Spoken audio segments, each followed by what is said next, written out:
আসসালামু আলাইকুম। কেমন আছেন সবাই?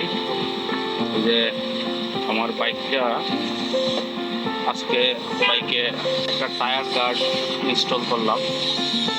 এই দেখেন, গতকালকে গেছিলাম জামালগঞ্জ থানায়। তো ওইখানে বৃষ্টিতে আসার সময় মানে টায়ারের পানি গাইয়া পিলিয়ন যে আসছিল সে তার অবস্থা একদম নাজেহাল হয়ে গেছিল। এই যে দেখেন অবস্থা। তো এই জন্য আজকে তাইলে বৃষ্টির সময় আসছে, তো একটা টায়ার গার্ড ইনস্টল করি গাড়িতে।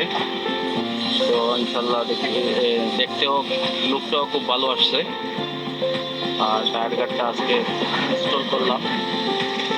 সবচেয়ে মজার বিষয় হচ্ছে টায়ার গার্ডে এখানে একটা সিগন্যাল লাইটেরও সিস্টেম আছে, যে পিছন থেকে কোনো গাড়ির হেডলাইটের আলো পড়লে এখানে লাইটের রিফ্লেকশনটা বেশি উঠবে, এই জন্য লাগাইলাম। তো সবাইকে বলবো, আসলে এখন বৃষ্টির সিজন আসছে, যদি চান আপনিও আমার মতো করে এরকম একটা টায়ার গার্ড ইনস্টল করে নিতে পারেন। আশা করি ভালো পারফরমেন্স পাবেন। ধন্যবাদ সবাইকে। আসসালামু আলাইকুম।